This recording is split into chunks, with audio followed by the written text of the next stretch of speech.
Hi everybody, how you doing? Welcome to the big show. It's Bruce here, traveling with Bruce. I hope you're doing okay out there. Today's date is Monday, To the big show. July the 31st. Monday, July 31st, 2023. In 2 weeks, I will be celebrating my sixth year on the air, starting year 7 for this channel. Unbelievable. August the 12th. August the 12th, 2017, I went on the air traveling with Bruce. Wow. I had a full head of hair. It was all the way, the hairline was right here. I looked just like Hugh Grant. I had the Hugh Grant hairstyle. Oh, man, I was getting movie offers like you couldn't believe. I said no. I just, no, I'm with my viewers. Sorry. I don't know what happened, but I lost some of my hair. There's my banner up there, traveling with Bruce. Right on. Of course, if I leave it up there like that, then you just see a little head down here. So if I bring it down like this, you get a little more of me, but then you see the bottom of my thing. I can't win. How you doing, everybody? Nice to have you here, and it's great to welcome you back for another week. Here in Calgary, a gorgeous day today. 84 degrees, I think, was our high today. 85, and it's 84 right now.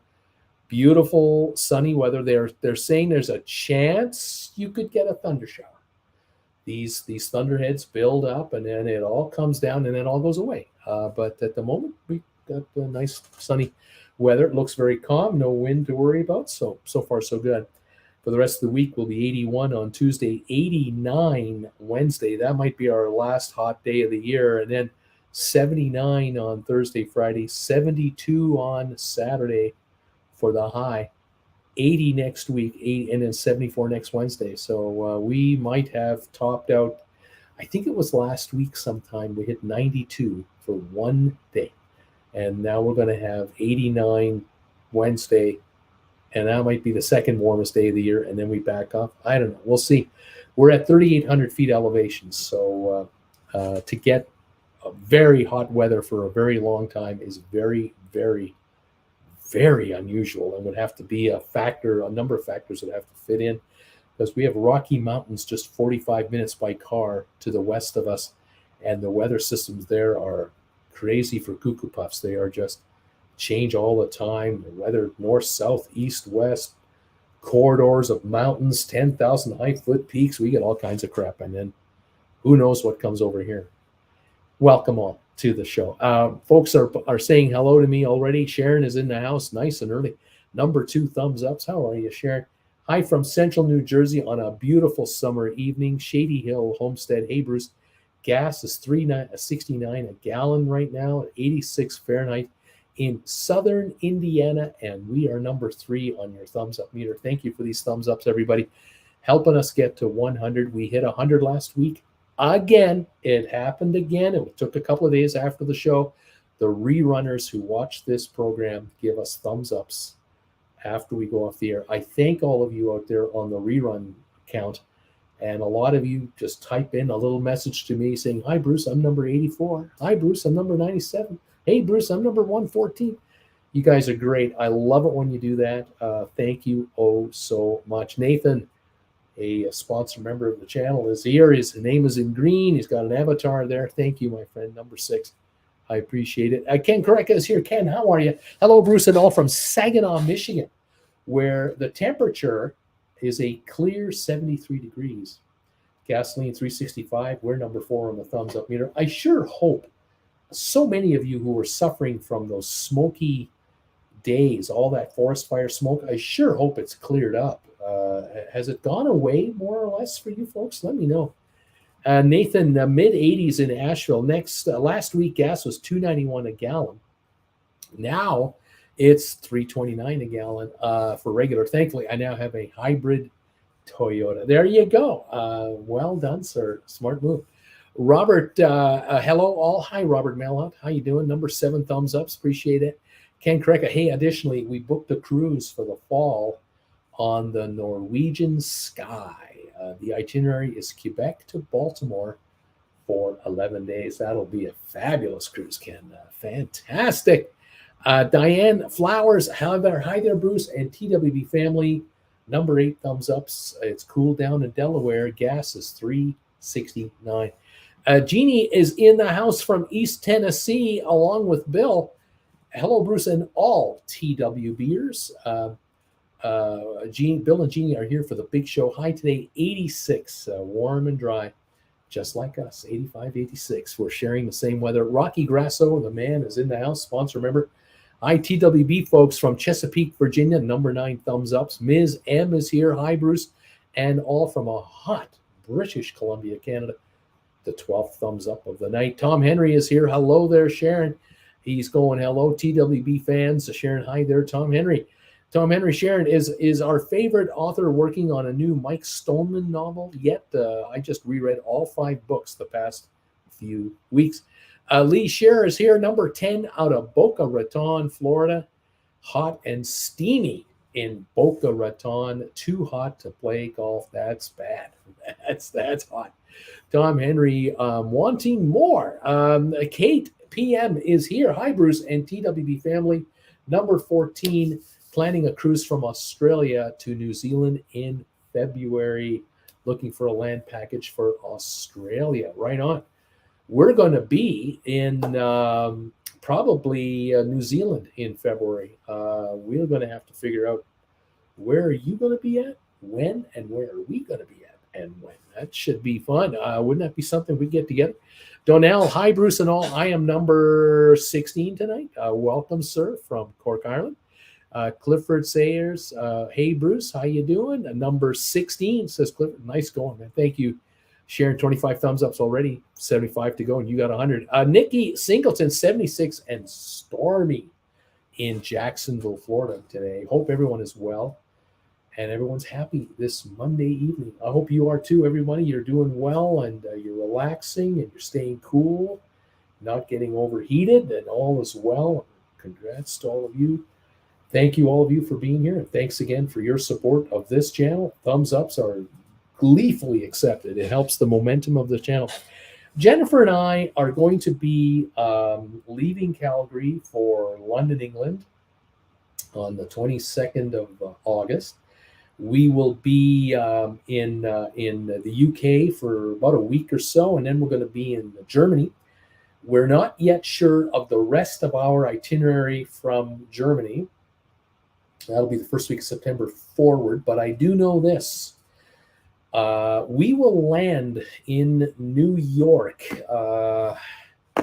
JFK, from Munich. We're going to fly in from Munich to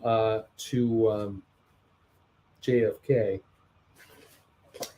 and we're going to get in on the 19th of October is the day we land, and that's a Thursday. Now, Friday the 20th of October, mark your calendars, because that is a meet and greet day for this channel. Meet and greet. Now, I have not finalized the details of this meet and greet because I don't have certain information. One thing I don't know is how many of you might be coming to see us. But what we're beginning to probably figure out is where we're going to do the meet and greet. And it is likely going to be in a neighborhood known as Secaucus, New Jersey, not far from the tunnel. Is it the Holland Tunnel? Between near the Meadowlands. We're going to be very near the Meadowlands Exhibition Convention Center, I guess, or Exhibition Center. There's an Outback Steakhouse in that region that we think we might be able to get together with you guys there, but it all depends how many might be coming out, and this is the great unknown. If 10 to 12 of you are coming out to see Jen and I, then we can get together at the Outback, no problem. But if it's going to be 30 to 50 of you, then I'm going to have to make arrangements to book a room, a meeting room in that region. Now, we're likely to stay at a hotel right by there, a place called Harmony Suites. Used to be the old the Embassy Suites Hotel, but it's no longer that any longer. It's now Harmony Suites. We're probably going to be in there, I think, and we'll end up likely with a room in that hotel if we need one. And so, if any of you can are planning and looking to meet up with us, I'm going to take a wild guess that we might have to do the meeting kind of in that 2 o'clock to 6 o'clock window, or maybe if it's restaurant only, then it might be 4 till 7. But if it's a meeting session, a meeting room where we need the room to sit down with chairs and we'll bring in refreshments and stuff, then that could be kind of a 1 o'clock to 6 o'clock affair, something like that. That might be the way to go. So let me know if you have an interest in coming out to see us. We'd love to meet you in person if you're in that area, and we'll go from there. Hopefully, a week from today, I can officially announce with definitive certainty this is exactly what we're going to do. But right now, I wanted to give you a heads up, to give you this idea of, okay, this is what they're thinking about. All right, fair enough. All right. Thank you all. Let's see here. I'm looking for hotel recommendations near the Cape Liberty Bayonne, New Jersey seaport for the night before an October Oasis of the Seas cruise. I think you might be in the airport area, like the Newark airport, the airport hotels might be where you end up, and then you'll do a cab ride from there. That's a possibility.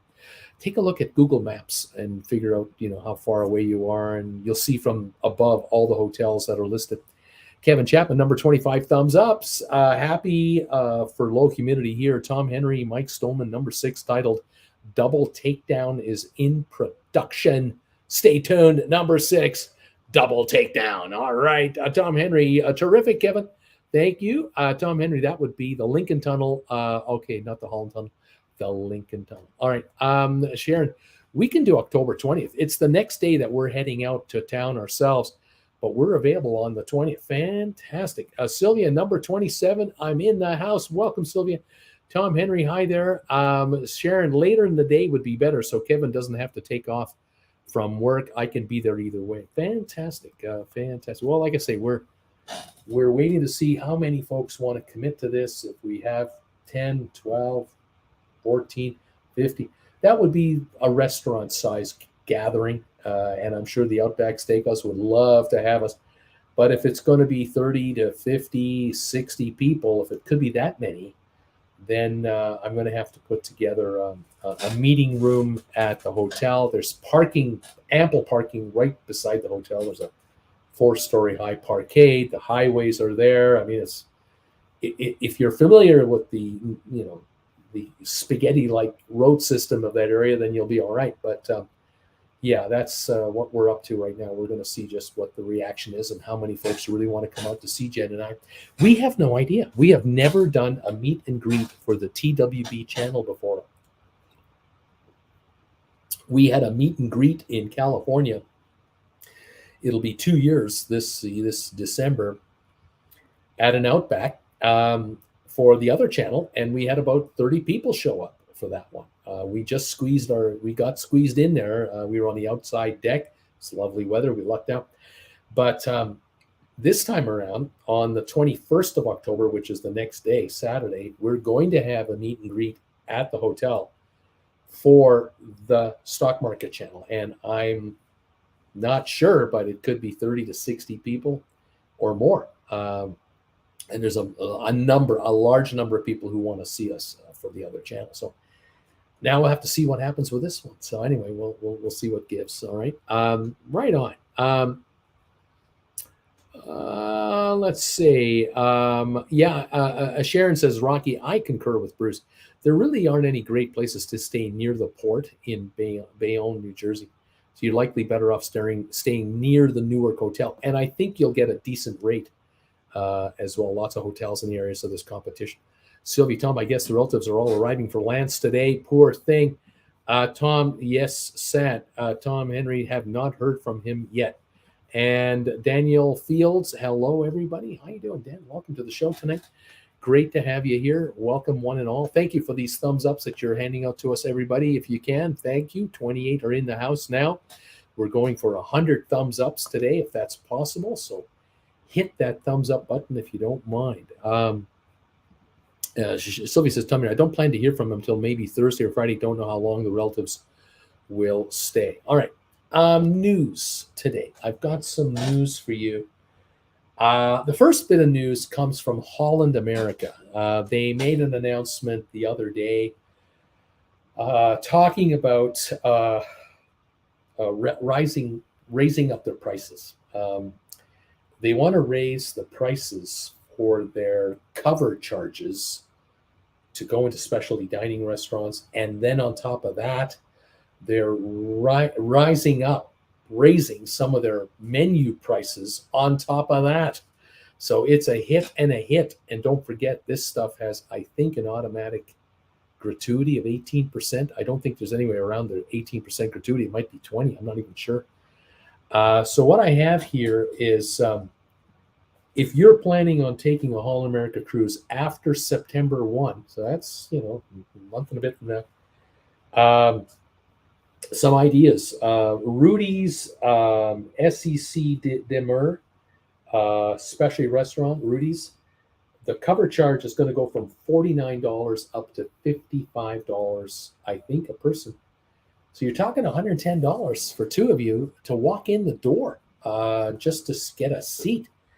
If you're going into the Pinnacle, which is, their higher end, well, it used to be the high-end restaurant of theirs, not anymore, I guess. But the Pinnacle Grill, just for lunch, the drop in the cover charge is going from $15 to $19, just lunch menu. If you're going into the Pinnacle for dinner, the cover charge to walk in from $39 to $46, 18% higher charge just to walk into the restaurant. Certain items on the menus, the Pinnacle Grill, they have a 16-ounce Delmonico steak, their big high-end steak. You want one of those on top of the $46 walk-in cover charge. Now you're going to pay from $18 up to now $25 additionally on top of that for the steak. So the cover charge of $46 plus $25 is $71. You haven't got a drink yet. You haven't had a salad, no dessert.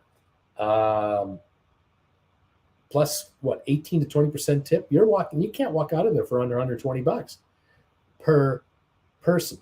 Just to give you an idea. Now, if you want to get a lobster in what's known as the Tamarand specialty restaurant on Holland America, lobster is going from $20 to $28. That's a 40% increase for lobster.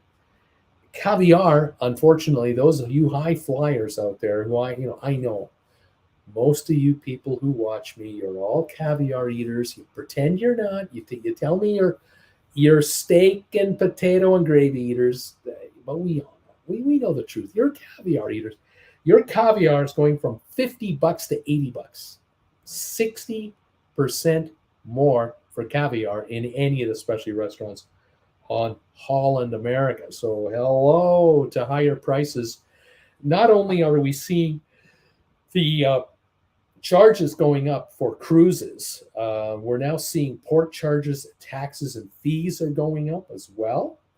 We're seeing the daily gratuity fee go up. We're seeing the drink package fees go up. We're seeing room service fees now being charged. Menu items in some cases are being charged for room service.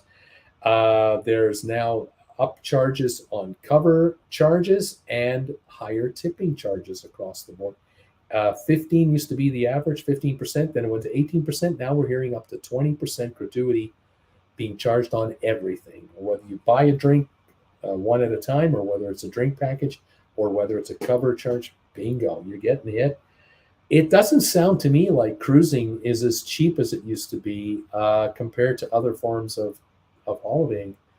I heard today that the Bahamas is implementing its new head tax Just being on a cruise ship coming into Nassau, whether you get off the ship or not, boom, you're going to get nailed $30. It's already built into your ticket. Don't worry about it. You don't have to pay on the spot. You're prepaying it.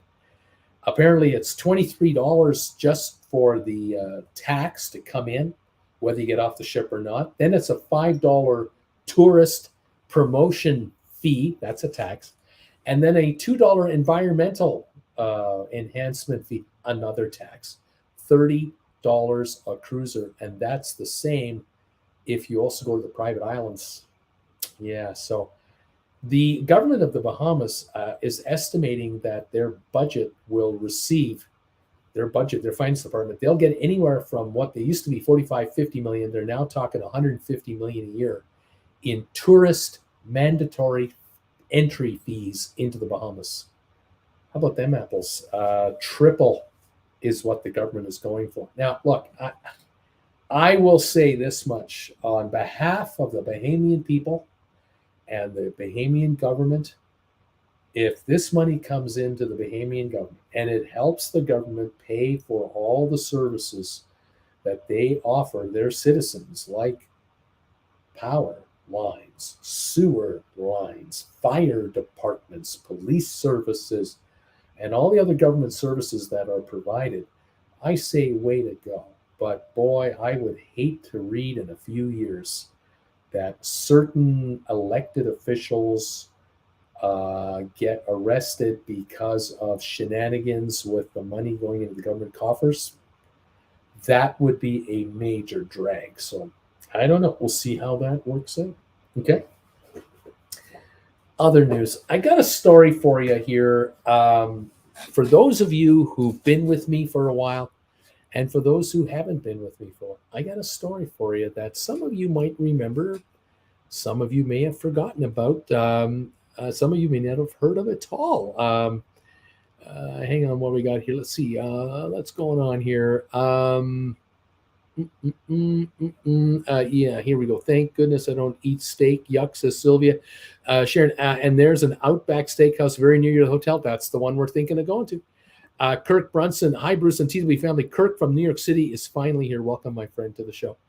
All right, the other story I have for you has to do with a ship that Carnival operates that has got to be the most unluckiest ship in the fleet. Or to put it another way, maybe the story I'm about to tell you is a true reflection of just how Carnival operates their business. Now, Carnival has changed a lot in the last 25 years. So has Royal Caribbean. So has Norwegian. The cruise business has changed dramatically in the last number of years. So fair enough. But here's the story of a ship that used to be known as the Carnival Triumph.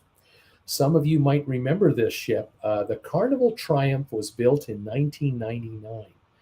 And it holds 2,500 people. It has balconies. In 2013, December, the ship ran into a problem that apparently had been predicted was going to happen. And documentation has come out now over years from this incident to back up claims by legal firms and plaintiffs that Carnival had a pretty good idea they were going to run into a problem with their ship called the Triumph well before it happened. Let me just show you here a couple of photos if I can bring this up. Here's a shot of the back end of the Carnival Triumph, and you might notice there's a helicopter carrying a huge basket underneath it. That huge container underneath the helicopter, that's food. That is water and food being delivered to a cruise ship by the U.S. Navy. This ship had a fire in the engine room that was caused by a fuel leak that also originated from one of the generator rooms. and the fire spread there as well. And thankfully, this happened in the middle of the night.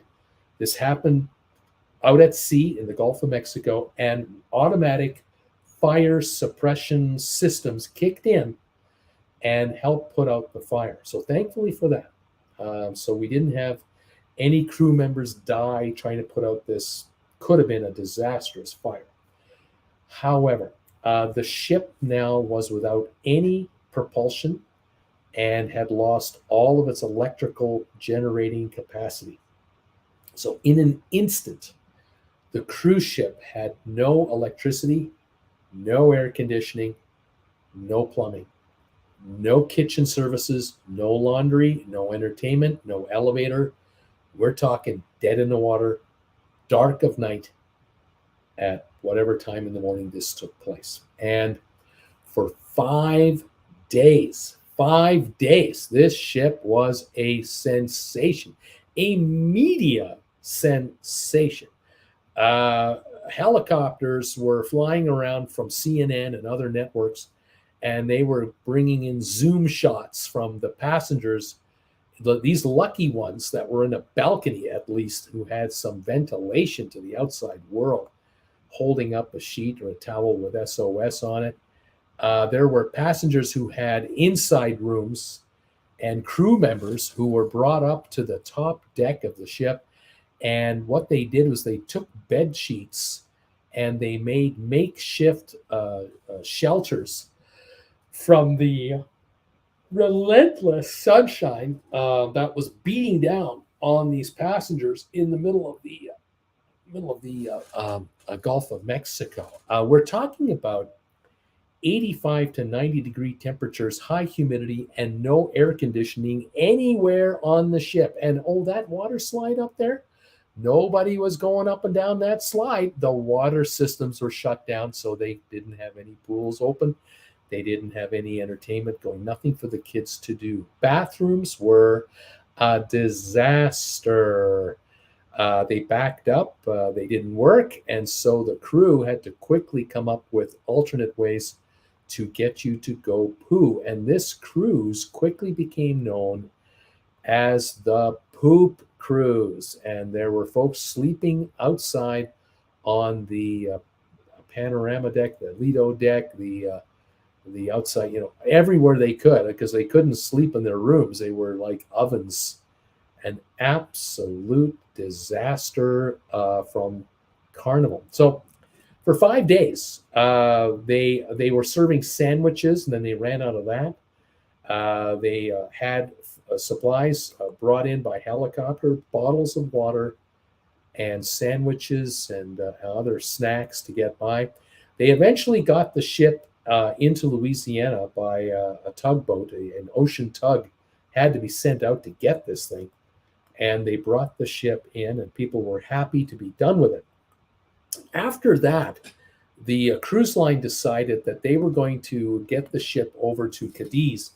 They repaired the engine room and the electrical system, and then under its own power, the ship went over to Cadiz, Spain, for a major retrofit of $200 million back in, I think this is a few years later, like for 5-6 years, they ran the ship as the Triumph, and then they brought it over and renamed it the Sunrise.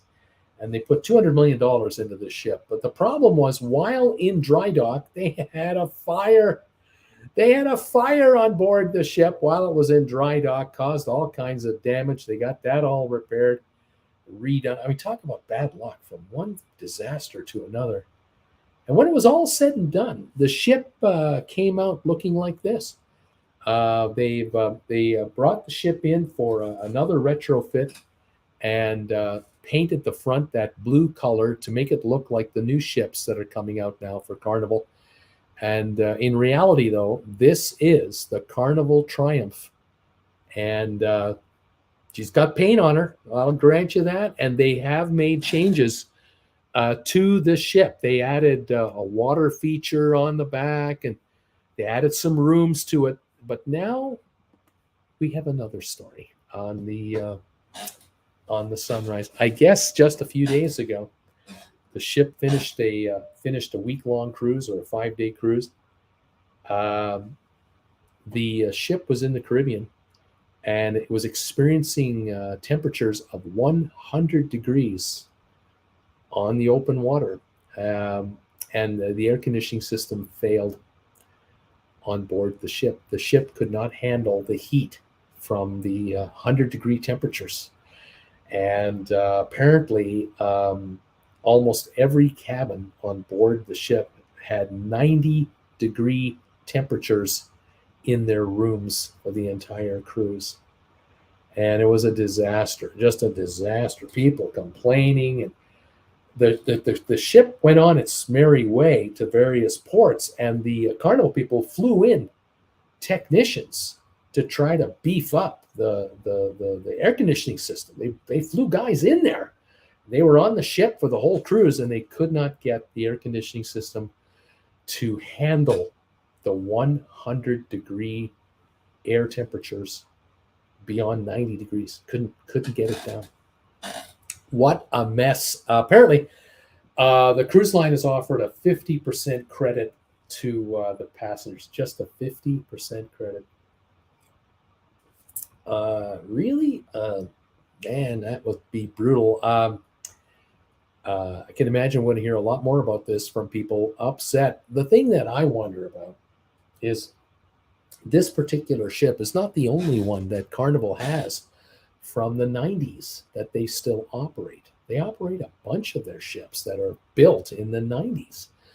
Now, to be fair to Carnival, every 5 years, every 6 years, usually a cruise ship will go in for dry dock work, and they'll beef up the air conditioning systems. They'll make sure that they are, replenished, or they are, old parts that are wearing out are replaced with new parts. I mean, they have a schedule of maintenance. There's no fooling around on that. You can't have every ship in the fleet have air conditioning problems. You're going to go out of business. So you can't have this as a norm. This has to be the exception. But engine rooms are refurbished. Engines are sometimes rebuilt. Azipods are replaced. There's some major work done on occasion with some of these dry docks. Maybe every second dry dock is a real big deal, and the next one is more of a cosmetic fix-up, new carpeting, paint, and that type of thing. But every 10 years, you got to redo these. This ship is now at least 23 years old, if not older. And it's getting old. It's getting long in the tooth. And if you can't handle 100-degree temps, I get it. It's the summer. It's July. This is the height of the year. Okay. August, it shouldn't be this hot. September, shouldn't be this hot. The ship should be all right. But it's got to make you wonder if you're going to want to book a cruise next year in July to the Caribbean. Are you going to really want to be on a Caribbean cruise in a ship that might be 20 to 30 years of age? You might want to avoid booking a cruise on an older ship. Carnival can't afford to have this happen. They have to have every ship they operate going at full capacity. These guys are in hock to their bankers, and the interest charges are climbing because interest rates have climbed in the U.S., are still expected to go a bit higher to fight inflation. This means cruise lines are paying way more money for the money they borrowed through COVID, and they can't afford to have cruise ships break down or only be booked at 25% occupancy because the public doesn't trust the basics like air conditioning. This is something to think about. Anyway, this has got to be the unluckiest ship in the fleet. Like I said, this is the Triumph in the water, dead in the water 10 years ago now. And it was international news for days and days and days and days and days, where passengers were pleading for help, and they were just hoping to be rescued. But they weren't rescued. They had to wait until the ship got towed in to port, and in the meantime, they slept wherever they could stand it, and it was not pretty. Believe me, the bathroom situation was ugly, really ugly. All right, well, there's that. Another story I wanted to bring you today, just for the heck of it. I was curious today. what would it cost to fly around the world and do an around the world voyage? I remember 20 years ago, 30 years ago, you could buy an airline ticket for about $2,000 to $3,000, and you could fly as long as you kept going in the same direction. You could get a series of airlines to honor a ticket for you to keep going in the same direction until you got back to where you started from over like a year.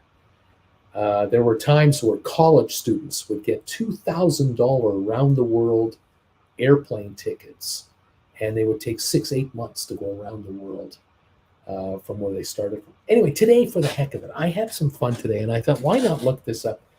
I was curious if I were to do it at my age, 67, not 27, but 67, I wouldn't be doing it in a hurry. I'd want to do it at my pace.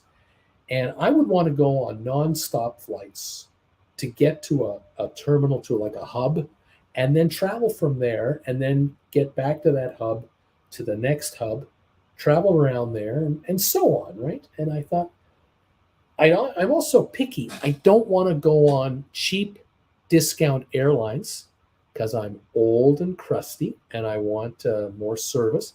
I don't like Canadian Airlines. I don't like American Airlines. I want to get a better international service experience. Many of you know what I'm talking about if you have flown air carriers from overseas rather than American or Canadian.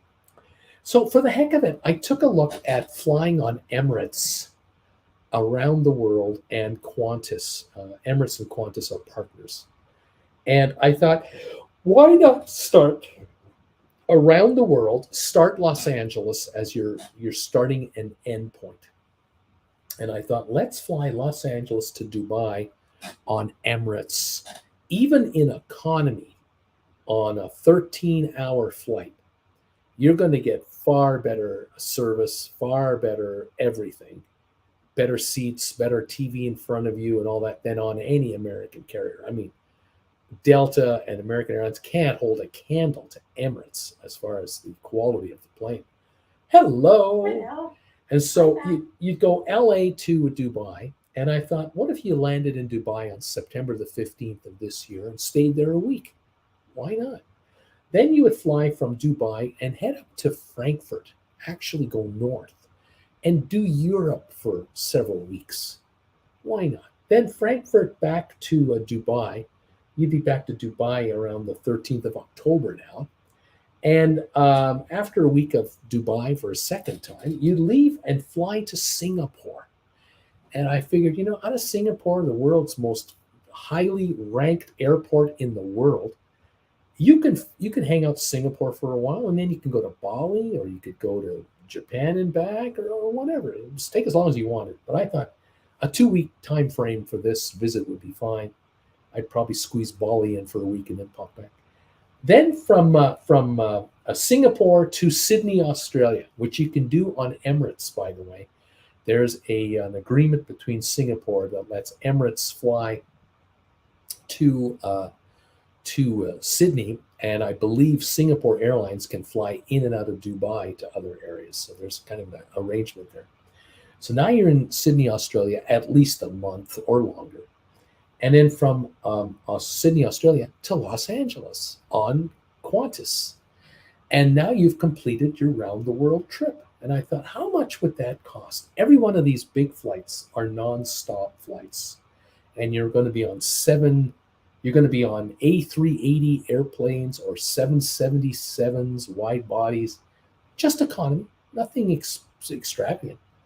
I calculated it. It looked like it's about approximately $4,500 US, maybe $4,000 US, just give or take. Depends on when you went and how long. But I thought that's not a bad deal. That's actually not a bad deal per person. Canadian, it was $5,500, $5,800. There are some taxes and fees involved, but generally speaking, if you go Emirates, I think your seat's included. You don't have to pay extra for a seat. Baggage is included. You got your first bag on for no extra charge. So there you go. These other airlines have all these added hidden junk fees afterwards. With Emirates, they don't play that game. But if you want to use Dubai as your hub, there's something to think about. Anyway, I thought that was an interesting little trip. Now, from that extreme in today's world, I wanted to go back in time. I wanted to take the old DeLorean out of the garage and I wanted to fire it up and enter into the time machine with that flux capacitor that I've got. I wanted to put in a date where we would go back in time to experience a trip that we can never experience today. We cannot do this today. Certainly not the trip I'm going to describe. And even our parents, theoretically, our parents could have done this trip if they're old enough. But the age that our parents were in the time frame I'm thinking about, they were barely out of college. They could never have done this trip. All right, so what am I talking about? I'm kind of talking 1948 to 1952-ish, in that 4-year window after the war, several years after the war, until about 52. After 52, it became much more common to be able to fly on a 4-engine prop plane from New York, maybe to Gander or Iceland, and then into Europe and back. After 59, it's 1959, 60, the 707 jet destroyed transatlantic ocean liner cruises. But I was thinking about this. What if your, not your parents, but your grandparents, what if your grandfather, most likely a male, was in his 50s now, late 40s, 50s, was a senior officer of a large corporation, and you were based in St. Louis or Chicago, probably Chicago, and you had to do business in New York, and you were going to take your wife on a summer holiday to Europe in that 1948 to 1952 timeframe. How would you do it back then? How would it be done in comfort? Now, if you were a college kid in 1950 from America and you wanted to go to Europe, yeah, you could have taken a train to New York City and you could have gone tourist class on an ocean liner. Yes, you could. But you're not going to get the experience I'm going to show you. I'm going to show you what it was like for those with the dough to be able to enjoy the best of the best back then. And the way I'm going to show it to you is through advertisements of the day. Take a look at this. These are so much fun. I found some of these advertisements that are pretty cool. Let's start with your train trip, okay? How about taking the new 20th Century Limited from Chicago to New York, or New York to Chicago? And we're talking about the brand new, from its streamlined diesel to its raised lookout lounge. Look at those pictures on the bottom there, the bottom left. The new lookout lounge. And then look at the next picture in the middle, the new king-size diner. Oh, look how much space there is to eat food on a train. And then look at the far right, that picture down there. It says here, new 1948 Century rooms. Notice how these three gentlemen are, they all have sort of a silver hair like I have. The one guy is a pipe smoker. The guy leading that meeting there of the three is kind of the senior guy. He's got the whitest white hair. He looks to me like, you remember Bewitched with Larry Tate? He looks like Larry Tate. Okay, this is before Mad Men, because Mad Men started the TV show around 1959-60. This is 1948. This is 3 years after the war. These three guys were probably, if they were in the service, they were officers, and now they're chief officers of a big falutin company. We'll talk about going in style from Chicago to New York to meet your ocean liner. Here's another shot here Another ad. Look at this. The magic carpet rolls out again. This train, the 20th Century Limited, was famous for the red carpet that you walked on when you were boarding the train. They had the red carpet rolled out to get on this thing. Look at that. It says here, it's Century time. A minute ago, outside the station, you were in the heart of a great city with crowds, blaring taxis, newsboys shouting the evening headlines. Now you're in a different world as you follow that crimson carpet down the platform of Grand Central Terminal towards the softly lighted, streamlined cars that will be your club on wheels for tonight. Look at that. And take a look at the photos down below. The bottom left, you have the husband and wife in that beautiful lounge car with all the views. Then in the middle, you've got the wonderful dining car with all that personalized service. And look at the far right here. Waking up in the morning after a good night's sleep on board a train, getting ready to get dressed and have breakfast and get to New York or get to Chicago, whichever direction you're going. We're talking, the best of the best from 1948 to 1952 range. Here's just a couple more. Here's another one here. One by one, the windows close their eyes for a wonderful water level route sleep. What the hell does that mean? Water level route sleep. Simple. This New York Central Railway Company, they were bragging and highlighting to you that if you're going to take our train and travel to Chicago or vice versa, you're not going to go up and down mountains. You're not going to go up and down steep curves and inclines. You're going to be on a smooth, level track at water level all the way to New York. And so it's going to be a wonderful, magical carpet ride all the way to the Big Apple for your cruise ship. You're probably going to stay some days at the Plaza Hotel for maybe a week before you get on your ship. But nonetheless, talk about going in style. Let's take a look at another. Here's one more time here. The last one. Here's a rare shot of a family with a kid. From Head Start to happy ending, you get more vacation relaxation on the New York Central. Bring your child with you. I don't think so. I no way. I know for a fact that if I'm in my 50s, there's no way I'm going to be taking any kids because my kids aren't 10 years old. In the 1948 range, I didn't wait until 52 to have children. I mean, come on. So this is obviously for the maybe the general manager of a company, not the president of a company with a kid like that. I mean, no way. But look at the style and the high heels and the dress and the suit and tie and the kid. The kid is wearing a tie, for crying out loud, and that stupid little hat he's got on his head. Oh my gosh, those are the days. Anyway, there you go. Now you get to New York, you spend a week in the Plaza Hotel or in the Ritz or wherever you're staying, and now it's time to go onto your ship to go to Europe. And which ship do you take? Back in 48 to 52, there would be days where you'd have 5 or 6 ships in port in one day.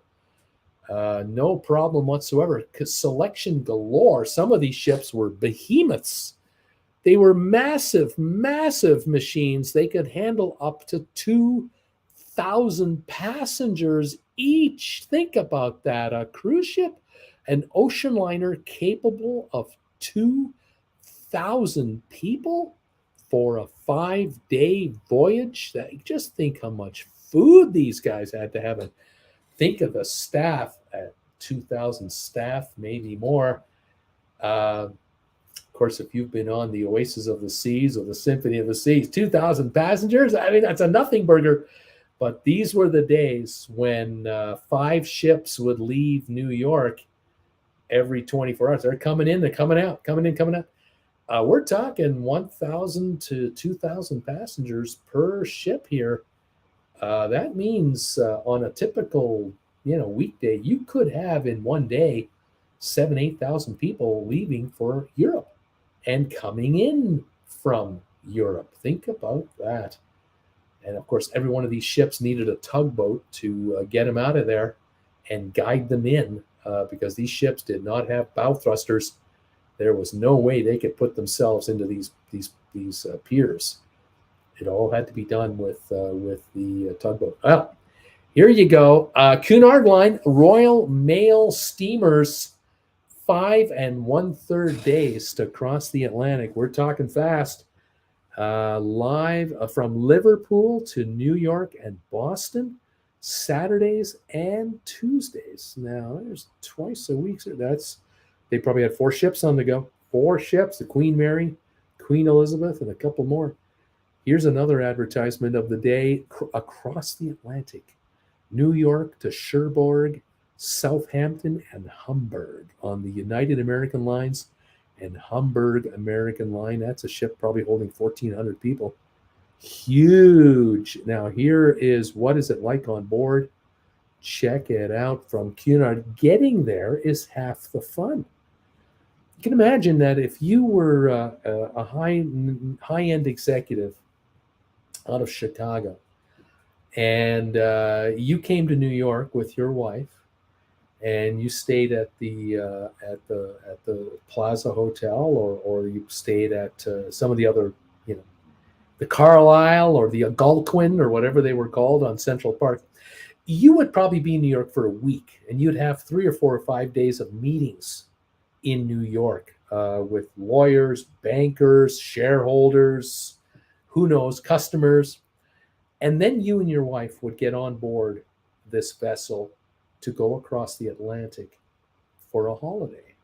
Now, 5 days, 6 days to get there, 5, 6 days to get back. You're not going to be in London for a week. I mean, you're not doing all that to go to Europe for a week.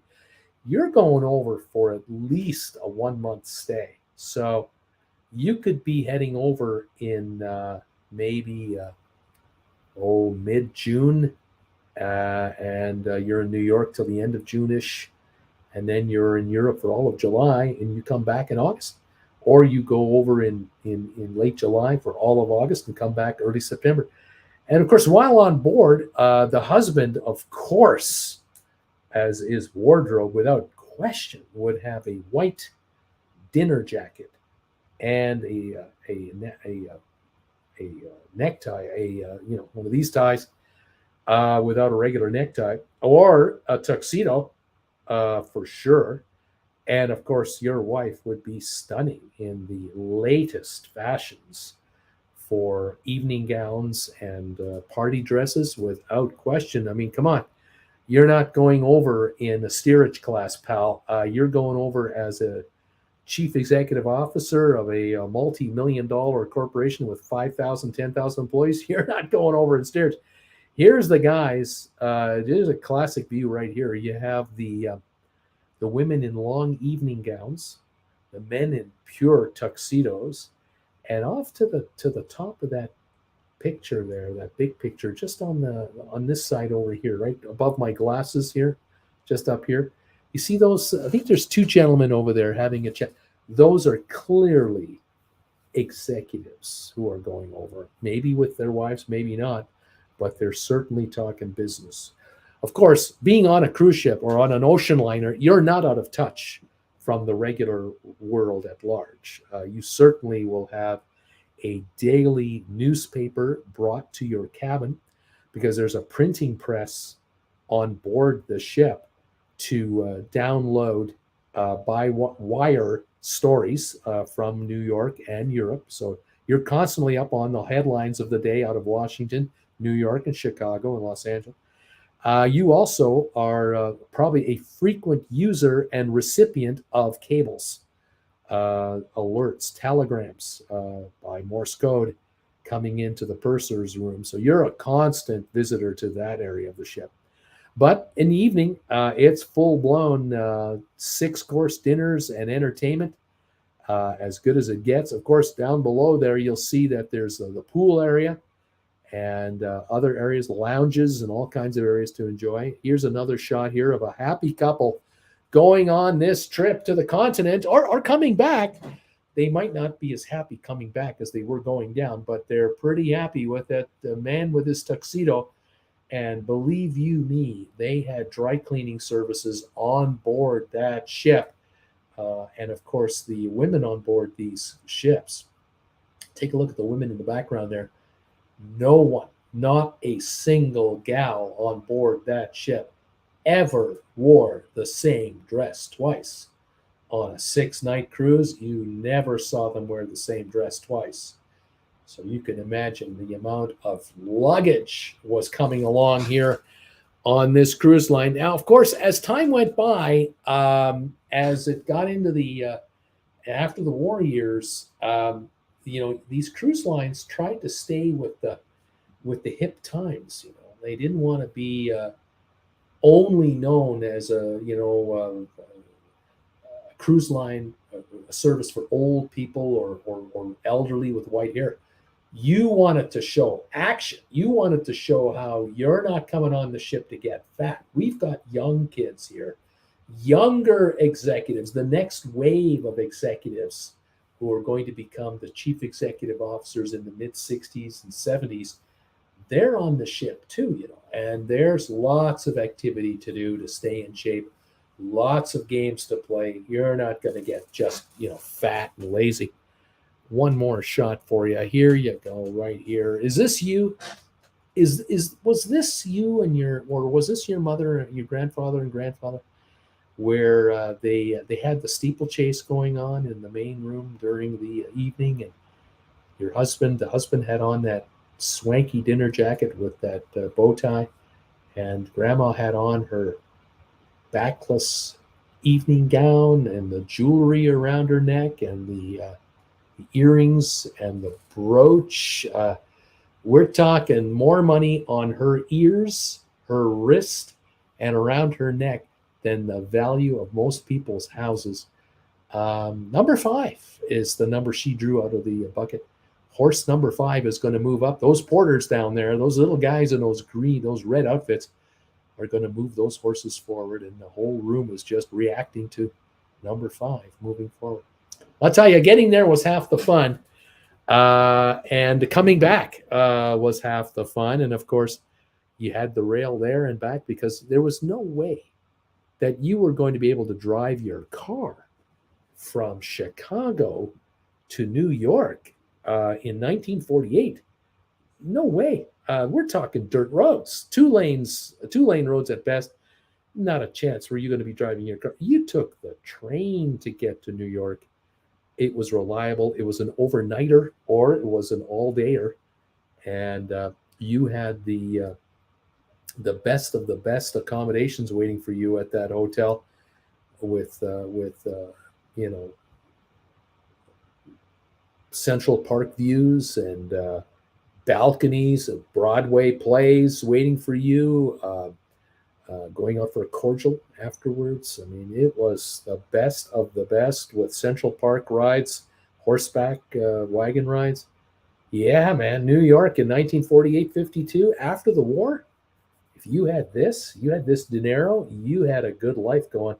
And these cruise ships were going to, not even cruise ships, these ocean liners were going to make absolutely sure that your first class trip was going to remain that over the Atlantic and back. And so you'd be gone from your home in Chicago. You'd leave your house staff, maybe your nanny, and maybe a relative would stay with your kids if you had kids anymore. You wouldn't see your house in Chicago for probably, 2 months, maybe 6 weeks to 2 months. You wouldn't see the house.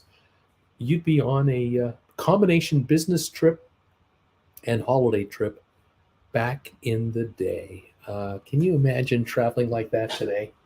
Can you imagine what it would cost in today's dollars for what they were doing then? Because back at that time, these rail tickets, whatever the price was, you would go, was that all it was? No.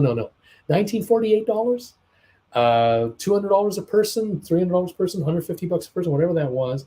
And then the transatlantic cruise, both ways, in a suite. Are you talking today's money? $50,000, $60,000, $80,000.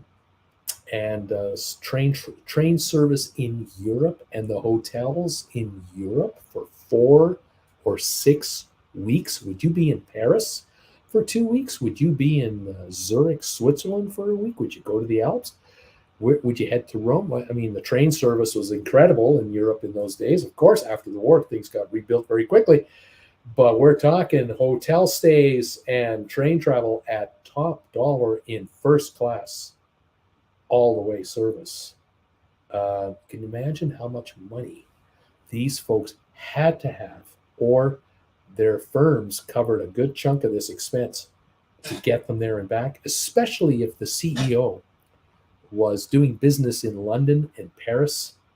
Then it worked out because now the CEO could just pay for his wife's portion of the cruise, of the trip, and his would be covered by the firm, including meals and drinks and everything. I mean, who knows? In those days, top end executives, carte blanche, because it was the image of the firm that was on the line. You couldn't have the president of the company come over in third class, tourist class. You couldn't have him stay in a cheapo hotel in London to talk to bankers and lawyers and partners of it. No. You had to be at the Savoy. You had to be in the best hotels in that area. Same in Paris and anywhere else. And it was top notch, the best. And of course, if you were invited to a dinner with the president of a company and his wife in Paris, with you and your wife at a nice restaurant, the gals would be dressed to the nines. You can imagine your wife would have she would have her hair appointment at 1 p.m. She would have her nails done.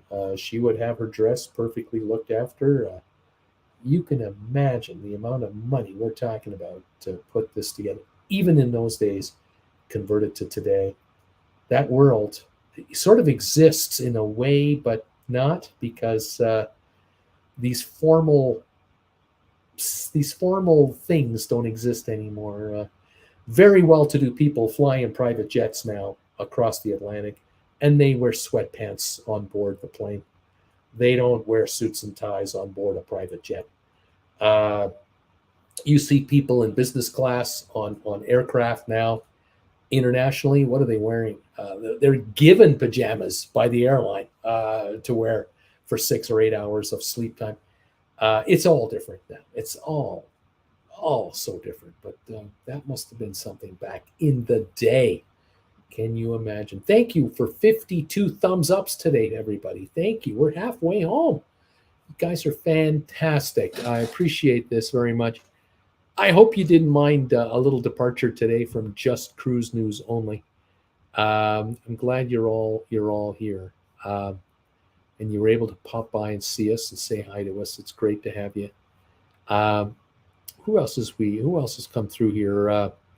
And let's see what's going on.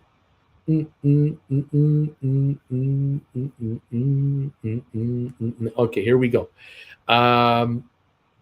Keith is talking about that poop cruise. Tom Henry, Sharon wants to, you want to be my chauffeur from Newark to the hotel or the Outback?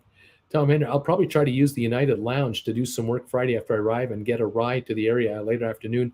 My current booking is at the Intercontinental on 44th Street in New York. Tom Henry might leave that as it is to see a show or something. I don't fly back until Monday. Tom, Sharon, any good show suggestions? Will the Christmas show be active that early in the year? Tom Henry, Norwegian announced second quarter earnings tomorrow. What do you think will be reported? I don't know. If they break even, great. I know Royal Caribbean posted a profit, but I'm not sure about Norwegian. Keith sailed on the Triumph twice. Didn't scare me. Sharon, Tom Henry, the musical is a fabulous The musical is a fabulous show. I don't want the dates. I don't know the dates of the Christmas show. Sharon, according to the Radio City website, the Christmas Spectacular begins November 17th. Tom Henry, thanks. Is there a better site to book tickets? I just were looking at Back to the Future. Pretty pricey. Raleigh, howdy, folks. Long time no see. Glad all is well here. Tom Henry, hi, Blaine. Rally Creative Travel. Hi there, Tom. Rally, same here, nonstop for me as well. Adam, hey, Bruce. Finally caught a live stream watching from San Diego. Welcome, Adam. Kevin Chapman, hello, Doc Brown. SG Sharon, 41 thumbs ups, Bruce. The Tom Seaver number has been hit. Adam S. I'm number 40. Sharon Tom Henry. Shucked is also a fun musical, corny in every sense of the word. Tom Henry, thanks, Sharon. D. Griffin, congrats. Year 7 should be your lucky number. Water level meant it went along the waters of the Hudson and the Great Lakes. There you go. Sharon, that family looks like Bruce Wayne and his parents right before they were killed in Gotham City. Robert, hello, Bruce. Number 15 here from Boston. Completed last week a cruise on the Caribbean Princess out of the Port Everglades. Terrific food and services. Kirk Brunson, I am number 31 on the thumbs up meter. Sharon, a totally different subject. Kevin and I just booked the Celebrity Beyond for a partial Panama Canal cruise in early 2025. Tom Henry, does that board in Fort Lauderdale? Stephen Butler, number 46. I'm turning in late. Sharon, yes, Tom, an easy flight for us. Karen, hi from Killdeer, Illinois. Number 47 thumbs ups here. Gorgeous day today, 80 and sunny. Pete Hoskins, I was late also. Number 42, I think. Cheers, Bruce. Thanks, Pete. Sharon, 48 thumbs ups, almost halfway there now. Alan Carter from Calgary in the house. How you doing, pal? Number 48. Karen, loving your show. The last time I cruised in 2021, I never wore the same thing twice. My husband wore a tuxedo. He was only one of 3 men that did so. I love dressing up. Tom Henry, good night, everybody. Sharon, good night, Tom. Spicy, number 52. I'm going on a week cruise to Alaska in September. I can't wait. There you go. Yes, my father would take his tuxedo to a cruise. They would do a Caribbean cruise.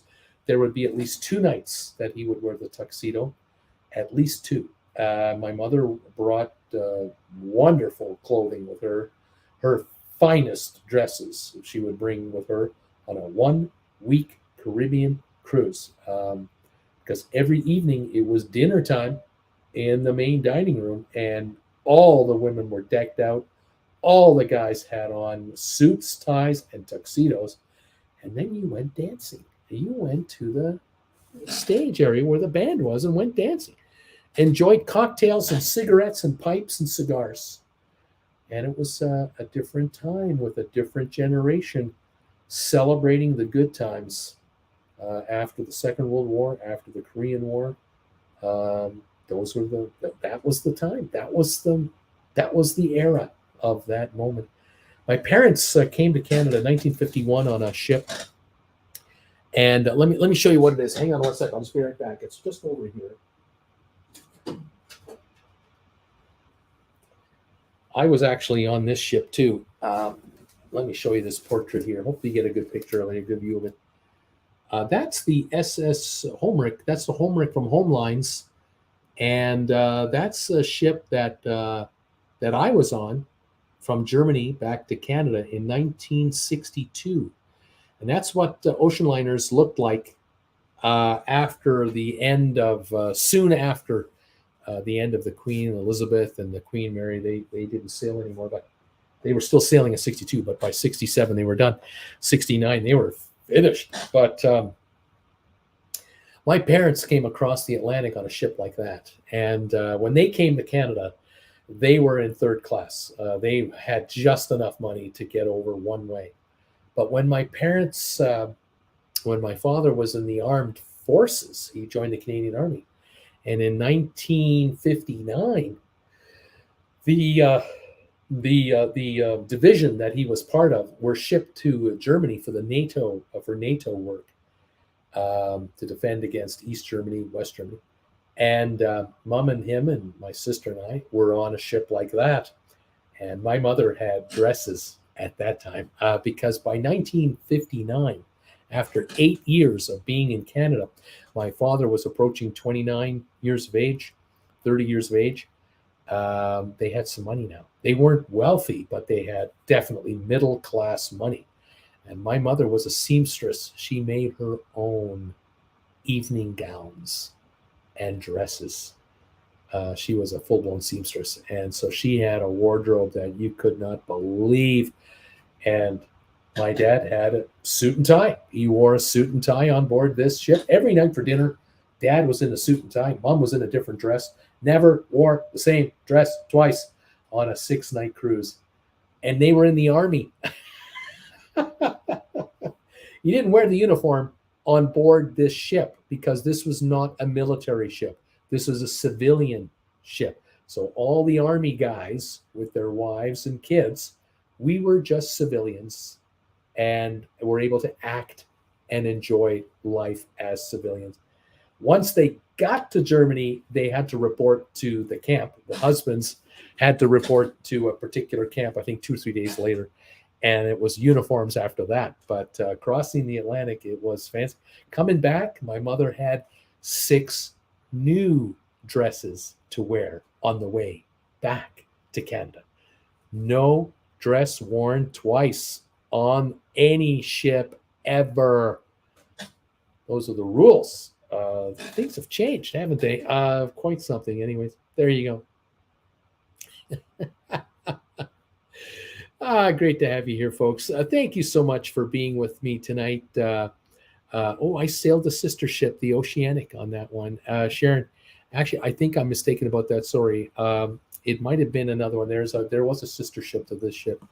Home Lines eventually did launch a ship called the Homeric, but that was 86. Yeah, they renamed this one. This ship here died in 74, I think it was. In 74, it caught fire in the Caribbean and was so badly damaged from the fire. Thankfully, no passengers on board. It was being worked on at the time, and the damage was too bad, and they scrapped it, and that was the end of that ship. Karen, funny you should say that about your mom. I'm a seamstress as well, and I've made many of my formals over the years. Those are still my rules. Nothing seen twice. There you are. Yeah, my mother had a dress shop, and she would hand make gowns, and no one else had them. And then she started buying gowns in Toronto, in Ontario, from the garment district, and she would buy evening gowns off the rack and bring them to her store. But she would buy the ones at the end of the year, sort of thing, the end of season, and then she would have them in her store, and she would offer alterating services. So if a woman came in and had to go to a wedding, my mother had all kinds of dresses to show her that you could wear to this reception, and she would say to the gal, any dress from here up to here, you'll fit, because I can alter any of these dresses to fit you perfectly. Well, that opened up a whole lot of dresses for these gals to try on, and they would try on 8, 10, 12 dresses, and they'd find one, and my mother would make the alterations. A couple days later, come on and get it. Come back for a second last fitting, and you're good to go. And that's how my mother built her business. Service. Stephen, Kevin, I'm ordering 6 of your titles right now. Okay, there you go. If any of you are interested in ordering Kevin's titles, you can send me an email. I'll send you a link to how to get to Kevin Chapman. Otherwise, if you can get to him directly, fantastic. There's our show for the day. Folks, thank you for joining me today here at the big show with TWB. We have 57 thumbs up. Our rerun clients, our rerun viewers, only have to give us 43 more, and we've got 100 thumbs ups. It's incredible. I really want to thank you all for being with me today and hitting the thumbs up button for us. We seem to hit 100 every week. It's incredible. So thank you, rerunners. Do your jobs. Hit the thumbs up button. Join us again next Monday. I'll have more details for you on our get-together in New York, mainly New Jersey. We'll look forward to seeing you next weekend in New Jersey in October when we get there. And we'll keep updating you on that. Have a great week in the meantime. Stay well, stay healthy, and pleasant dreams about traveling on the 20th Century Unlimited and on an ocean liner across the Atlantic in high style. Oh my gosh. Can you imagine what kind of life some of those people had? Thank you, Steve says. Kevin, Stephen, Butler, and Joy. Robert, great show. What time is your business show on? Tomorrow morning at 8:30 Eastern time, I'll be on the air. Stock Markets with Bruce tomorrow morning. So I look forward to seeing you then if you want to join me there live for 2 hours every day, Monday to Friday when the markets are open. Sharon, you have a great week too. Thank you so much for being here, and have a wonderful time all. Be well, stay healthy, stay cool out there. And we'll see you from Calgary next Monday. In the meantime, all the best. Talk to you later. Bye for now.